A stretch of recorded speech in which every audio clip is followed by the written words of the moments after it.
The gangly 27-year-old Ethereum founder has a vision for humanity's future that goes far beyond making a quick buck on cryptocurrency. So what's actually on Vitalik Buterin's to-do list? Bringing down the nation-state, halting climate change, and even curing death itself. Can he pull it off? Join us today as we man the barricades and ask how Vitalik Buterin might lead a revolution.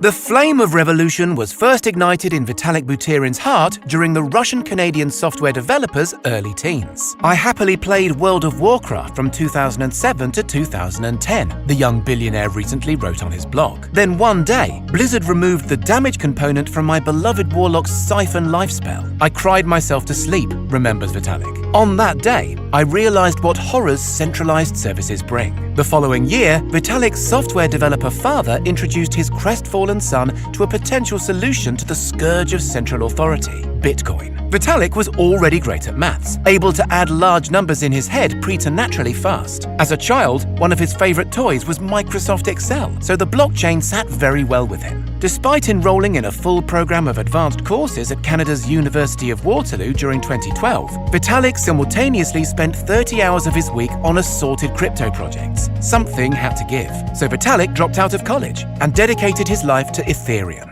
Most people only know of Ethereum as an alternative to Bitcoin. Certainly, it is an alternative to Bitcoin, and so much more besides. When Satoshi Nakamoto first devised the Bitcoin blockchain, he, or she, deliberately employed a limited programming vocabulary, largely for reasons of security. Conversely, when Vitalik set about creating Ethereum, his intent was to make his new blockchain programming language Turing-complete. That is to say, versatile and capable of running elaborate secondary applications. Less a simple transaction ledger, more a fully-fledged online platform. Vitalik Buterin's revolutionary new framework followed the utopian ideal of peer-to-peer interaction proposed by Satoshi Nakamoto and took it beyond straightforward commerce. Ethereum users would have a freer rein to recreate all sorts of applications or whole corporations on the Ethereum chain. If you were so minded, you could build an entire Facebook-style social network or a private stock market. To date, diverse Ethereum projects abound, from Sorare, which recreates the excitement of fantasy football leagues, to serious endeavors like Civil, which leverages cryptography to protect journalism against censorship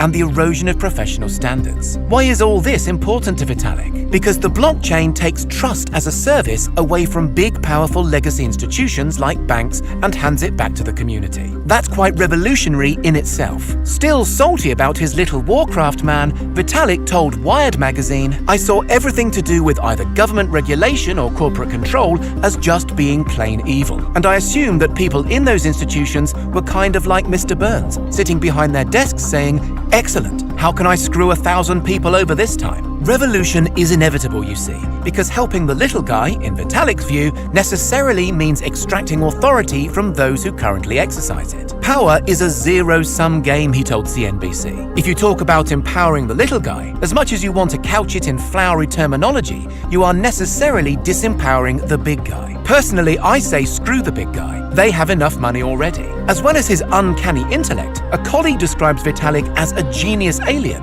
Our favorite revolutionary is not afraid to start beef. He's very publicly called out Bitcoin evangelist Craig Wright as a fraud and a scammer for claiming to be the real Satoshi Nakamoto. And traditional real-world institutions are already starting to recognize his important work, with Visa, JP Morgan Chase, UBS, and MasterCard investing significant sums in Ethereum projects during 2021. Vitalik has not only engineered a platform for new kinds of interactions, NFTs of course, and newfangled DAOs, or decentralized autonomous organizations, he is also uniquely blessed with the ability to communicate this stuff. Indeed, one of his first gigs in the crypto space was co-founder and lead writer on the influential Bitcoin magazine. Vitalik's ability to express difficult concepts in layman's terms has done much in itself to advance the crypto cause, and to this day he maintains an active blog covering his pet projects and interests with remarkable wit and clarity, for a software dweeb at least. To say nothing of the fact Vitalik speaks fluent Russian having spent the first years of his life in Chechnya, and English and Mandarin. He learned Mandarin apparently in just a few months. Vitalik is also quite the philanthropist. He told Lex Fridman he thinks wealth for wealth's sake is a spiritual dead end, and on a whim donated $1 billion